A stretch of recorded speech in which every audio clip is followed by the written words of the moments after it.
بینەرانی ئازیزی کەناڵی سلێمانی جوانترین سڵاوتان لێبێ مزیدات بابانیم خۆشحاڵم لە ئاڵلقەیەکی نوێی بەرنامەی هەفتانەی وەرزش بە دیداری ئێوەی ئازیز شاد دەبمەوە. بینەرانی ئازیز وەگاگادارن لە ئێستەیە خولیانە نایەبەکانی عێراق قۆناغی کۆتایی بەڕێوە دەچێت و تاکەیانی کوردیش کە لەم قۆناغەیە بەشدار و لەم گەیشتوتە ئەم قۆناغە یعنی پێشمەرگەی سلێمانیە و لە خولەکە بەشدارە و بە کۆکردنەوەی 6 خاڵ تا ئێستا بە ئەنجامدانی سیاری کۆکردنەوەی 6 خاڵ سەر و لیستی کۆمەڵەکەی خۆی گرتووە.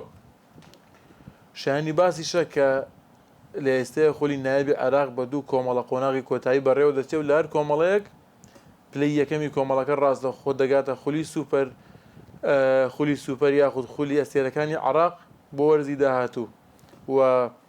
دووەمی هەر کۆمەڵەیەکیش پاشکۆ بەرامبەر یەکتر ئەنجام دەدەن و دواتر بەرامبەر هەژدەیەمی خولی ئەستێرەکانی عێراق پیاری پلەی ئۆفەکەن و لە کۆتاییە دیارە بێکەوە کێ دەگاتە خولی ئەستێرەکانی عێراقی وەرزی داهاتوو. ئێمە گرنگترین شت کە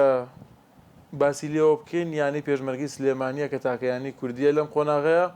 بەشدارە بۆ مەبەسەش و باسکردنێک لە بارودۆخی یانی وەرشی پێشمەرگەی سلێمانی لە خولی نایبی عێراق بەڕێز ویسام بازێک لە نێو ستۆدیۆ میوانمانە کە بەڕێزیان سەرپەرشتیاری تیبی تۆپی پێی یانەی وەرشی پێشمەرگەی سلێمانیە کاک ویسام سڵاوت لێبێ و دڵخۆشم ئەمڕۆ لەگەڵمانی. زۆر سپاس. سڵاو لە توی کاکسیداد لە هەموو بینەرە بەرزەکان. زۆر سپاس.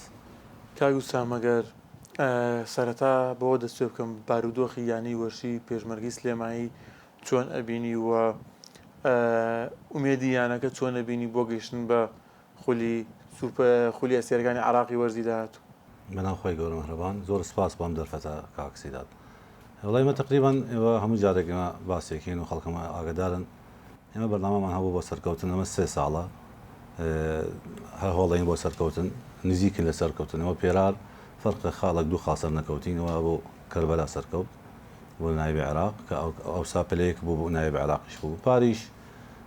آخر یاری مایەوە لەگەڵ بەغداد بدۆرێت عادل مێبی بینەوە سەرەکەوین یانی آخر سەیاری مستەوام باش نەبوو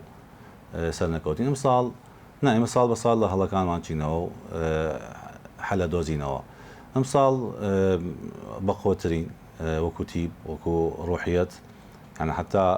فەرقەکەمان یعنی کە یاریکە لە دەروی شار لە دەروی ساحی خۆمەکەیاریەکەین ساممان هەیە ئەوسا ئێمە غەڵەتەکانی پارمان چاکردەوە پار زۆرترین یاریەکان کە خاڵمان دەستدا لە دەروی یاریگەی خۆمان بوو لەناو یاریگەی خۆمان هەموو یاریەکان بردنەوە بوو تعادل لە دەرەوە یەک یاریمان بردەوە و دو یاریمان بردەوە تقریبا سیاری دۆڕاندمان هەبوو ئەمساڵ بەعکسەوە یاریەکان دەرەوە مستەوان زۆر باشە زۆرینە بردنەوەکان هەر لە ساحەی دەرەوەی. کاپتن وەگە و چاوەڕوانی لێتانەکە لە یاری یەکەمە دەرنەکەوتنەوە بان توی شکست بوون بەرامبەر ئێتیساڵات دواتر بەرامبەر و هەرێک لە مەسافی و دیالە سەرکەوتن کە یاری دیالە زۆرگین و بێستە یاری لە قۆناغی دووەمە ڕۆژی شەمە بەرامبەر دیالە یاری گەڕانەوەتان هەیە ئامادەکاریەکانتان بۆم یاری بەرامبەر دیالە چۆنەوە چۆنە چێ بەڕێ و ورەی یاریزانەکان چۆنە و وەکو ئاگدایشم هوتێلتان دەست نەکەوتووە لە دیالە ئەگەر باسێکی ئەم باردۆخانە بۆ بکەیت. وڵای وەکو ئامادەکردن فرقە وەکو ڕۆحیەت و بۆ سەرکەوتن یا بۆم یاریە یا هەبوو یاریەکان بەعام بەعکسەوە فرقەکە وەرەی زۆر بەرزاستە ئستێش زۆر سپاس بۆ یانی سیروان دەرفەتیانیا بە تیپەکە ئێمە ئەم دوو ڕۆژ ئەمڕۆ بەیان لەوێ تێونیکەن چیم سەردان فرقەم کرد وەڕیان زۆر بەرزە سەبات بە یەکەم یاریەکە دۆڕان لەگەڵ اتصالات دائما کە لەگەڵ فرقی ضعیف یاریەکەیت یعنی بۆ ڕۆحیەتی یاری ناگەکە ئەوکە فرقی بەخۆت وەکو دیالە یاریەکەیت یاری یەکەم زۆر ئمە باشتر من لە یاریەکە یان زوروفی یاری شۆتێکم دروست بوو لە ڕەمیەک یعنی لە تۆپە بەسیتە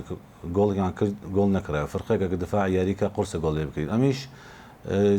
یعنی لێمە جێگەی داخ بوو ئێمە 3 ساڵ لە ساحی خۆمان نەدۆڕاوین ئەمە یەکەم دۆڕاندن بوو لە ساحی خۆمان بیدۆڕین بەس وەکو ڕۆحیەت الحەمدولله سپاس بەخوا دوێ ئەوە لە یاریەکەی مەسافی یعنی بڵم دوو قات لە اتصالات بەقۆترە لەوێ ئەمان توانی بیبینەوە سێقام بەدەست هێنا لە شارە بەغدا ئەم یاریش ببرمانەوە و ئێستاش الحەمدولله لێ بکەین بۆ مەسەلەی ئۆتێل پێش بین بۆ ستۆدیۆکە تەلیفۆنم کرد بۆ جەماعەتی دیالە نازانم فێڵک بەکارهێنن یان لەوانەیە بە عەمدی نەبێ تەلیفۆن کرد بۆ ئۆتێل یەک ئۆتێل تایە وتیان ئۆتێل نییە و قەپاتەوە شتانە منیش مەجبورم برادەرم هەیە لەوێ یان هەر جێگر سەرۆک نادیەکە برادەرمە تەلیفۆن بۆ ئەوەکەم بزان ئەم کێشە حەلکەین ئەگەر بچین بۆ بەغا دوورە تقریبا 2 ساعت دوورە لە دیالە ئەمەش گرفتە ئەگەر ئۆتێل بەدەستمان نەکەوێت. باشە هەوڵتان نەداوە خانوو بگرن بەکرێ بۆی لە کێشەیەم ڕێگەی نەجاتان لە جاتویکەوە بچن بۆ بەغا و ساعت و نیوێ ڕێگە دوورە لە دیالەوە لە ناو دیالەیە ئەگەر هوتێلتان دەست نەکە و خانوو بگرن بەکرێ بۆیکەوە مانوێتی ڕێگاکەتان توش نەبێت لە ڕۆژیاری بۆم یاریە من ئەمە کێشەی حەلە بێ من وابزانم ئاگدانی من لە ئەسڵەوە خەڵکی مەندەلیم یان مەندەلی ئەو لای بەعقوبەیە بە 2 ساعت حدود ئێرانە ئەگەر هەر مەجبور بین ئەگەر نەچین بۆ بەغا خزم و کەسوکارمان زۆرە لەوێ برادری زۆرە ئەتوانین ئینشاءالله خۆی مش کاکسی زادیم هەر کار فقی بۆ بە ئێرە یعنی میێوانداریەکەینەوە بە خزمەتیان نەبین یعنی حتما ئێمەش کە بچین بۆ ئێوە بە هەمان شێوە کار ئاسانی بۆمانەکەن ئینشاءالله. کاپتن کێشەیەکی تر هەبوو یاریزان مستەفا مەحموود لە یارنەی دیالە قسەی بە ناوبژیوانی یاریەکە و لە یاری ڕابردوو کارتی سووری وەرگر کە بۆ 2 یاری سزا درێ بەڵام یانی دیالە هەوڵیاندا بوو لە ڕێگەی فشاریان خستوە سەر ناوبژیوانەکە کە لە راپۆرتی یاریە یاریزانێکی دیکە بنووسە ناوی ئەم یاریزانە ننووسەکەمە یاریزانێکی لێ هاتوو یاریزانێکی ئاسبەرزە ئێوە چیتان کرد بۆ ئەمە لەبەرەوەی بینەران وەرزشەوە هاندەرانی وەرشی لە شاری سلێمانیە لە ئێستا پیان وایە فێڵێک معاملەیەک لەیانی پێشمەرگەی سلێمانیە کرێ وەڵامی ئێوە چییە بۆ ئەمە ئێوە هیچ هەوڵێکتان داوە بۆ چارەسەرکردنی ئەمە؟ ئەمە هەر لە 2 یاریکەکەتەوە بوو سەد فاتیان دەرەوە لەگەڵ لایمەنەکە قسەمان کرد ئەوە هاکاتنە دەرەوە ئەمە ئۆفساید بوو بۆ کرا بە گۆڵ و دوێەوە بۆ بە کێشەوە تەرت کرا باسەوەمان کرد کە سەدفە باسی کەوتی کاکەیان 32کە تەڕێت کرا دوێ یاریەکە وتمان 32کە نەبوو مستەفا مەحموود ڕقم 20 تەڕێت کرا وتی لەوانە 32کە میش تەلیفۆن کرد بۆ سەربەشتیار یاریەکە کاک ئەیاد زۆر سپاسەکەم خەڵکی کەرکووکە تەلیفۆن بۆی کردی وڵای من لە ماڵەوە نیوتم شتەکە زۆر زەرورە تەلیفۆن کرد بۆ اتحادی عێراقیش وتمان بە کامەرە بە ڤیدیۆیشی لامانە مستەفا مەحموود تەڕێت کرا تو ڕقمێکیان یابوو یعنی مشرف تیپی دیالە وابزانم نازانم لە ناوخۆ عەمیدە نازانم چێ چوو بە لێ حەکەمەوە بۆ ڕقم 32 تەڕێت کراوە ژمارە 20 بۆ ژمارە 32 نەبوو ژمارە 32 احتیاط يعني مؤثر نییە یاریکەیەکە ژمارە 20کە مەستەفا مەحموودە گۆڵکاری دووەمێ خۆ لێ نایب عێراقا ئەوە بوو سووربوون لەسەرەوە حتا تقریبا ساعت 9 شەو یەکلایمان کردەوە کە 20کە لە سیستەمەکە دایاننا ئاینسە چارەسەر بۆ کێشەکە ئەو یاریزانە ناتوانێت بەرامبەریانی پێشمەرگەی سلێمانی یاری بکات ئەگەر تەداخڵمان نەکردایەوە نەسیدۆکە بەس کە تەداخڵمان کرد زانیان ئێمە ئەزانین ڤیدیۆیش هەیە گەڕانەوە بۆ 20کە ئیستا بە کاک مستەفا مەحموود یاری ناکەم یاریە کاتن ئەم یاریانەی ماوتانە کە بەرامبەر دیالێ و دواتریش ئیتساڵات و مەسافی کامیان بە قورس ئەزانن و پێتان وایە کام یاری لە هەمووی گرنگترە و کامیان واتان لێکە ئەمەلتان زیاتر بێ بۆ برنەوەی پلەی یەکەمی گروپەکە و ڕاستەخۆ سەرکەوتن بۆ خولیەستێرەکانی عێراق ئەمە لە سەرەتا کاک سیداد ئەم مەرحەلەیە هەر فرقێکە سەرکەوتووە بۆ چۆرگەسی زێرین یعنی ئینجازە هەموو فرقێک یاری بکەیت یاری کۆتاییە یعنی ناتوان بەڵام وڵای دیالە قورسە ساڵات قورس نییە ئەوە بۆ ئێمەوتمان تەسەڵات زعیفترە لەگەڵ تەسەڵات دۆڕین لەگەڵ دیالە بردمانەوە بەس وەکو گرنگی یاری ئەم یاریکی دیالە ڕۆژی شەمە ئینشاءڵڵا ئەگەر بیبینەوە لەوانەیە حەسم بێ ئینشاءڵڵا ئینشاءڵڵا بە هیوای سەرکەوتن ئێمەش هیوای سەرکەوتن بۆ یانەی پێشمەرگەی سلێمانی و هەموویانە کوردەکانە خوازن لە خولەکانی عێراق بە تایبەتیستە لەم کاتەیە هەریانی پێشمەرگەی سلێمانی هەیە لە خولی ناوی عێراق بە هیوای بتوانێت بە یەکەمی کۆمەڵەکەی سەرکێ بۆ خولی ئەسێرەکانی عێراق کاپتن لە وەرزی ئەم ساڵا بە کۆمەڵێک ئەنجامە تێپەڕین بەڵام سوپاس بخوا ئەنجامەکانتان لە کۆتاییە باش بووە توانیتان بگەنم قۆناغا بەڵام پێ دوایە بە کۆی گشتی بۆ نمونە وەرزەکە لە قۆناغی یەکەمە کامیاریتان لە هەمووی قورستر بوو و کامیاری مانوویکردن زۆر و ئەنجامتان باش نەبوو بەڵێ ئێمە لە سەرەتای دەوری بە قورسی دەست پێمان کرد یعنی سێ یاری یەکەم نەماتوای ببینەوە دو یاری ساحی خۆمان تعادلمان کرد یەکسان بووین لە دەروی یەکسان بووین خەتای یعنی کێشەی داوەریشتەیە بوو ئەمەش خۆ دەزانی دەرونیە تەسیر هەیە لەسەر یارەزانەکان دوێ سیاریەکە ئەمانتوانی سپاس بخوا 5 بردەوە بەدەست بێنین دوێ پێش مردەوەکە يعني 15 خاڵ کەم نییە بەدەستپێنی گەشت بووین بە یەکەمە کۆمەڵگە دوێ 5 يعني فەرقیش ئاستی دابەزی يعني 5-6 یاری سەرێک تعادل بووین بەس وەکو گرنگترین یاری کە زۆر ماندومی بردمانەوە یاکی گەرمە بوو لەوێ گەرمە یەک لە هەلە باشی لە فەرقەت تیپە باشەکانە يعني من بەڕەئی من گەرمە بەم تیپە ئەستە لە محتەرفین یاری بکە باوەڕکە يعني لەوانەیە لە 5 لە 6 تیپی محتەرفین بەخۆتر بێ لەوێ لە ڕۆمادی لە خاکە گەرمە ئەمان توان یەکۆش ببینەوە ئەو زۆر قرستنی گەرمە کۆمەڵە یاریزانی کوردیشی تایەوە تیپێکی ئازبەرزیشەوە خۆت باست کرد وەکو بەس ئاسبەرز نا يعني حتى ماديا محترفين افريقيين هم برازيليين يعني محترفين گەرمە لە نیو محترفەکانە خۆلی ئەستێرەکان نرخیان بەرزترە کاپتن لە ڕووی ئیداریەوە من چەندین یاریزان هەبوو بۆ منە کە پێشتر لەیانی پێشمەرگی سلێمانی یاریان کردووە هاتوونەتەن بەرنامی منەوە باسم کردووە لە چیانێک مرتاح بوویتە و چیانێک زۆر باش بۆ بوون لەگە ئیدارەکان مرتاح بوویتە زۆرینیان ینی پێشمەرگی سلێمانیان هەڵبژاردووە ئێوە چ کارێکتان کردو کە یاریزانەکان بەم شێوازە مرتاح بن لەگەڵ یانەکەەوە یانەکە بۆ نمونە چ کەشێکی ڕەخساندەوە بۆ یاریزانەکان کە هەموو یاریزانێک کاتێکێت یانەی پێشمەرگی سلێمانی هەز ئاسوودە و مرتاحی بکە ئەمە کاکسیدام خاڵە يعني زۆر گرنگەکە باسی بکە لەبەرەوەی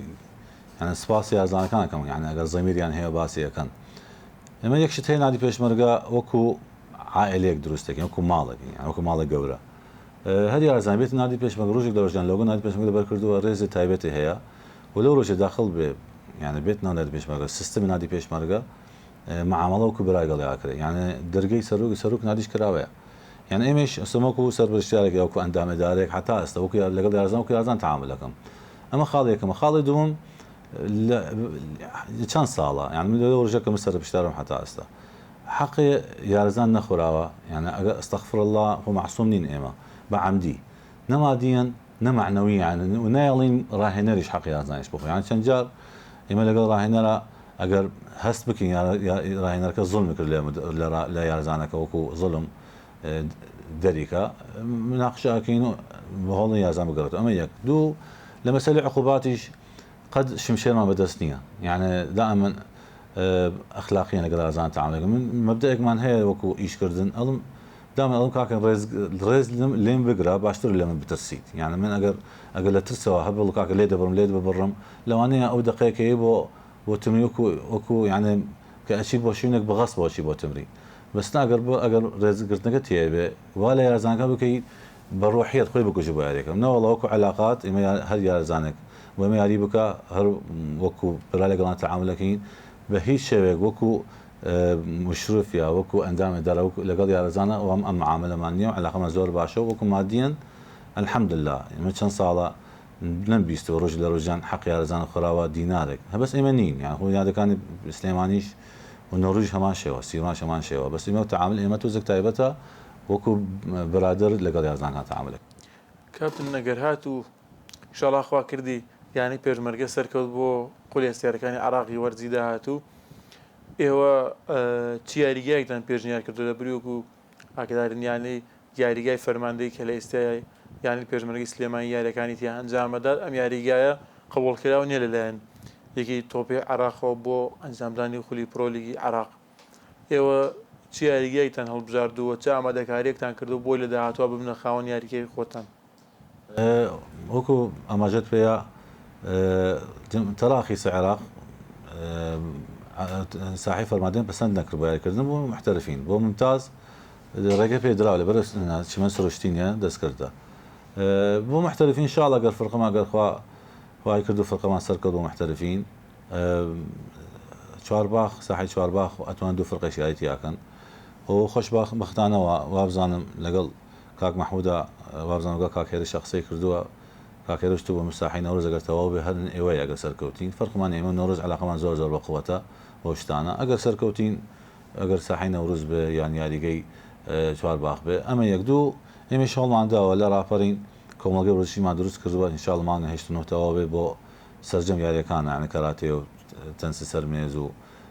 نیشانشکاندن و کەراتێ و ئەوانە شەترەنج ئەوانە تایە ئاسن و ئەوانە تەنیشت ئەو کۆمەڵگەی وەرزشیەکەمان هیچتەوە بێ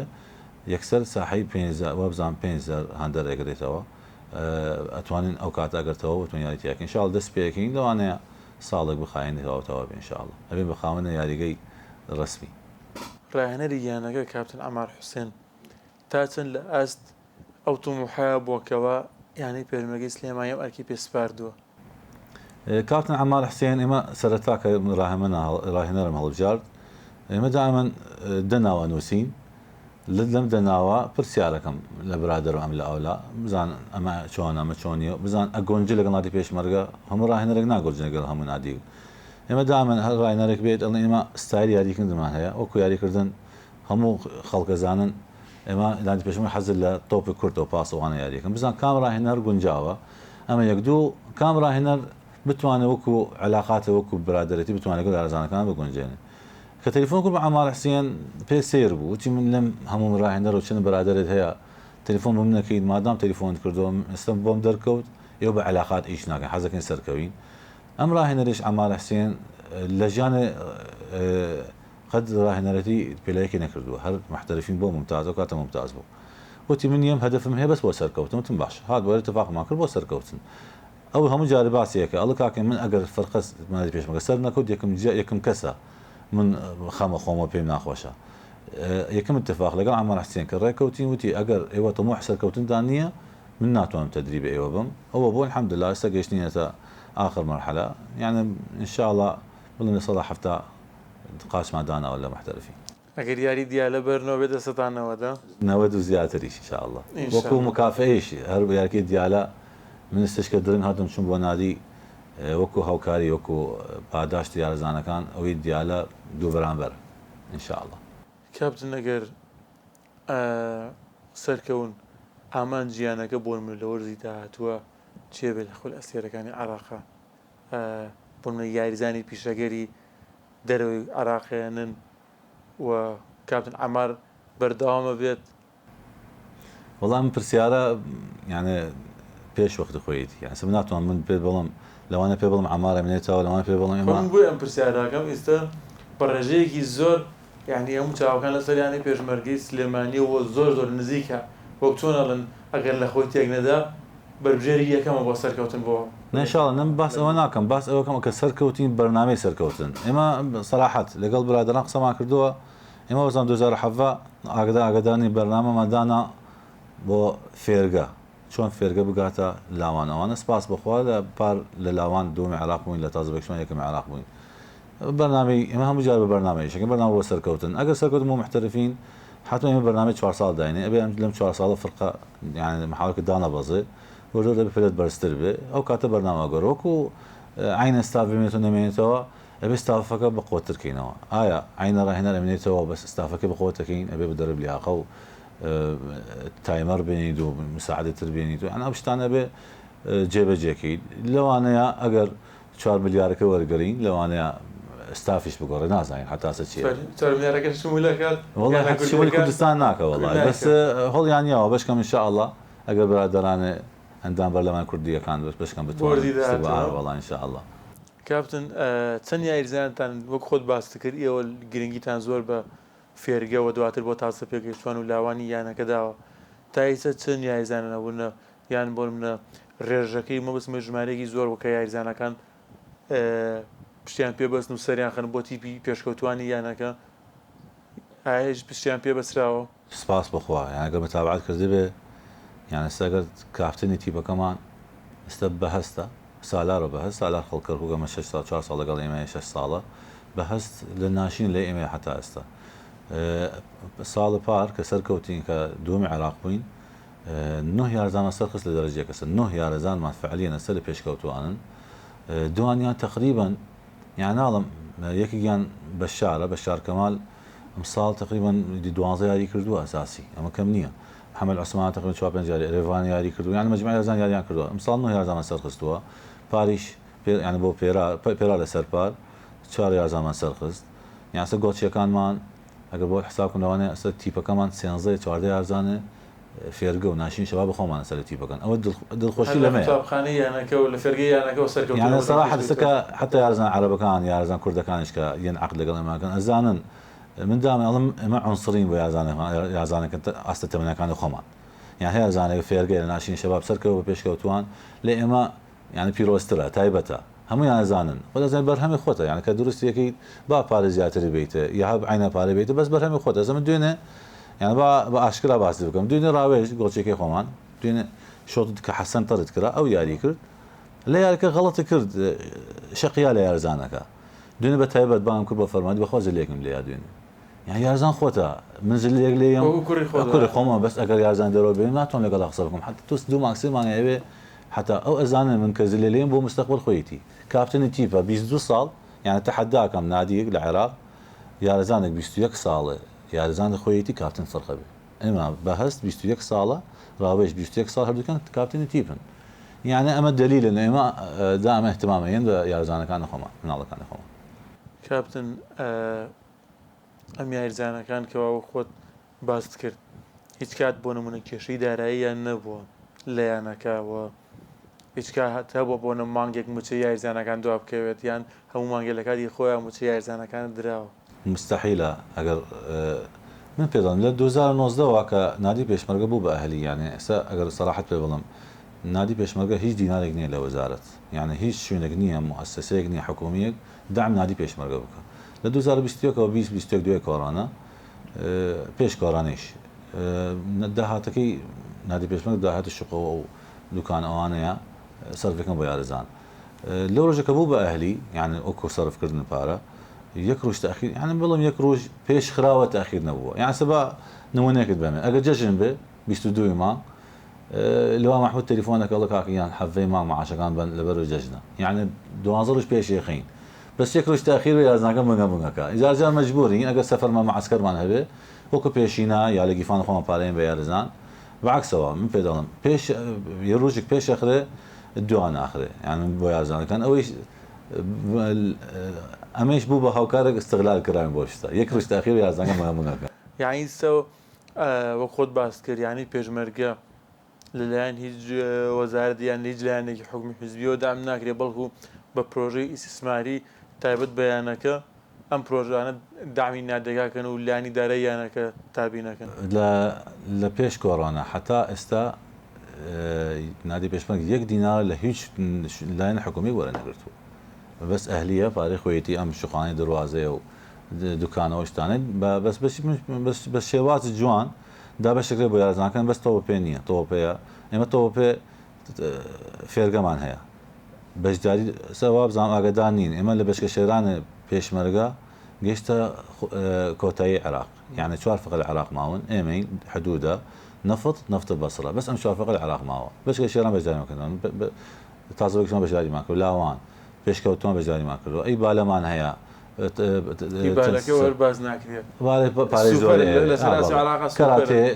کەراتێتیایە ساحە مەیدانە شترەنجە هەموو ئاسیویان هەیە تۆپی سەرمێز بەس من پێ دەڵم حەقی ئەوان خوراوە حسە گەورەکە دامەها بۆ قەدەمە ئەمجا بالە ئەوش من هەموو شوێنی باسی یەکەم ئەمەش حەق مەشروعە بەس ئەوانەی شەر یارین ئینجازیان هەیە بۆ نادی پێشمەرگە دائما وەکو ئەندامەدارە قسە بکەم وڵە حەقی ئەوانە بەس ئەگەر وەکو مشتەوە پێ قسە بکەم ئەو نەوەڵڵا تەوە پێ مستحەقە بێ زیاتر بۆ سەرف 2000 تۆ پێش داگی هەموو وەرزشەکانی ترە حەقی خۆیەتی لە وەرزشەکانی تر طبعا ئێمە هەر ئەگەر سەراحەت پێ بڵێم ئێستا نادی پێشمەرگە کە لە نایب عێراق 2 ساڵ منافەسەکە لە عێراقیش معروفووە لە دەرەوەی عێراقیش معروفووە بەس ئەگەر تۆ يعني ڕێزم هەیە لە یاریەکان تر شتێک نەتیجە بێنیت بەس ئەمە غەڵەتە خۆ ئەبێ یاریەکان شعبیان هەبێ لە عێراق بەس ئەمە واقع وایە واقع وایەتەوە قەدەم شعبی لە هەموو زیاترە بەس من وەکو وەرزشکارێک وازەتەوە پێ بێنە من لەگەڵ ئەوەم هەموو یاریەکەم وەکو یەک مەصرف بۆی بکرێ و سەر بکەوێت بەس واقعەکە وایە دنیا والیاتەوە لە عێراق هەروایە کاپتن بیرتان لەوە نەکردەوە تیپێکی تۆی پێی فوتساڵ دروستکەن کە بەژایی لە خولەکانی عێراق شاکەن لە بەری تایسە یانە کوردیەکان و لە کوردستانە ئێمە هیچ تیپێکی فوتساڵمان نییە لە ئاسی کوڕان نابێت بەڵکو تەنها تیپی کچان هەیە بەس هیچ تیپێکی کوڕانمان نییە ئێوە هیچ بیرتان لەوە نەکردێتەوە وەڵا ئەگەر پێرار پرسیار بکردایە بە شێوازتر جوابەیەمەوە ئەستا من ئەندامی دەرام ناتوانم تاعانکەم بە ئیدارەی خۆمان 2 ساڵەمەوە پێش کاک هاوکار دکتۆر هاوکارم بان کرد بۆ نادی پێشمەرگە يعني دكتور هاوكار سالم والله رئيس السلام هي برا جورا معنا مشروع من هبو بجداري كان لقى حاجي سلاميش كتاب معكر من اوقات اندام اداره نبو مسر بشتم تقديم معكم هذه بيش مرقه واداره رفزيان كردوا اسمهم لا اداره اندام اداره صراحه استوكو هول نادي بيش مرقه بس بيش مقدمه بيش كوتمان سركو محترفين العراق اجل سركو باش ان شاء الله سركوين وباش كم سباس باش كم ان شاء الله اجباري كان بالله اجباري بجداري كي متمناكم فوتسالك كان لقى فوتسال القران ابي بجداري يكي كان بجداري كان دوري العراق ان شاء الله مصال بجداري يكي ان شاء الله لدوري كردستاني بنيازن هيستي بيجي فوتسالك كان دابنين لبري يوم الشهر سليماني است بيناس كوتوا شعرك هيستي بيك مانيا مديك افروديت بو مديك سیروانی نوێ بۆ منافسەیەکە لەسەر ئاسی کوردستان ئایستا تیبی ئەفرۆدیت فێریەکیان دروست کردو مامۆستا عەباسیان کردوڕە ئێستا بەرچاری تیپەکە بەڵام وەگو یانەکە لەسەر ئاسی خولی کوردستانە بەشداری بکە هیچ یانێکمان لە ناو شاری سلێمانیانێ ئێوە بیردان نەکردوەوە ببنەوە یانەی بۆ ئێستا یانە هەیە یانەی زانکۆ ئەم تیپەکانەوەی خاوەن یانی ئێستا نادی زانکۆ جامعی سلێمانی بۆ بە خاوەنە بەشداری هیچ خولێکی کوردستانی نەکرد ئێمە سەراحەت پێ بڵم لەو کاتەکە تۆپە پێ لە خولی عێراق خولی کوردستان کشاینەوە دوورکەوتنە لە خولی کوردستان بەعکسەوە ئەگەر مەجال تیا بێ بۆنە ئێمە تقریبا 11 یاریمان هەیە بە فعلی بەشداریەکەن بێژ لە ئاستە تەمەنیەکان وەکو مادیەن تەئسیری هەیە بەعکسەوە ئەگەر مەجال بێ ئێمە ئەگەر هەرچی بەگجارجا بەناونات بێژن بەشداریەکە هەوکاریەکەین بۆ ڕێگا بۆمانەوە ئەڵم بڕ بەشداریکە بەناو نادی پێشنگار هەر بۆ خۆیانە نەوە پەکیان بکەوێت بەس وەکو تیبە فعلی يعني تو باسم کرد داهاتمان ئەهلیە يعني تقریبا ئەگەر تۆ 7 ملیۆن داهاتت هەبێ خەرجەکە 100 ملیۆن زیاتر لەمە زیاتر تەحمل ناکەن يعني ئێمە دووبارێکەوە حتا ئەمە قسەی هەموو ئیدارە هەموو جارە ئەم عەزریان هەیە هەموومان عەزرەمان هەیە حتا تۆ بە پێیەک لای نەبێتەوە ناتوان ڕوو بکەنە یاریەکانتر بەس مە پێمان خۆشە حەز ناکەم تیبێک بێ خاوەن بێ حەزێک ئەگەر پێشمەگەر نەبێ هێوادارم نادیتر هەبێ بتوانێت خاوەنداری ئەم تیپانە بکەن وەکو دووە پرسیار هەوڵتان نەدا ئەم پرۆژەی ئیسماریانە زیاتر پەرە پێ بدەن بۆی داهاتی یانەکە زیاتر بێت وەڵام محەددە وابزانم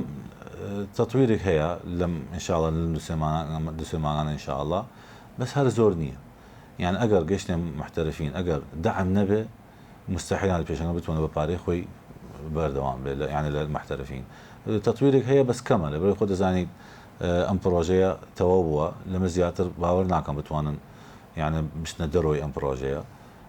بس اقعد سركم محترفين من دڵنیام دعم هەبێ ئەو کاتە حکومی شەبێ ان شاء الله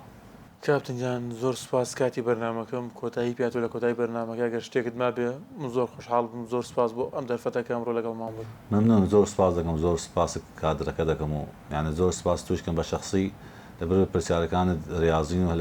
لە هەر تۆقیتی خۆیەتی زۆر مەمنون بۆم دەرفەتە دووبارە سڵاو بینەرانی عزیز من گەشتمە کۆتایی هەڵقەی هەفتەی بەرنامەی هەفتانی وەرزش لە کۆتایی بەرنامەکەشا سوپاسی ئامادەبوونی کاپتن ویسام بازدەیەک سەرپەرشتیاری تیبی تۆپ پێ یانی وەرشی پێشمەرگی سلێمانی یەکەم کە ئەمڕۆ لەگەڵمان بوو سوپاس بۆ ئێشکەتان کات و ساتە بینەرمان بوون سوپاس بۆ هاوکارانم لە پشتی کامێرە تا هەڵقەیەکی دیکە و بەرنامەیەکی دیکە هەفتانەی وەرزش ڕێز و سڵاوی سیدا دابەنی قبوڵ فەرموون بەخوای گەورەتان دەسپێرم شاد و کامەران بن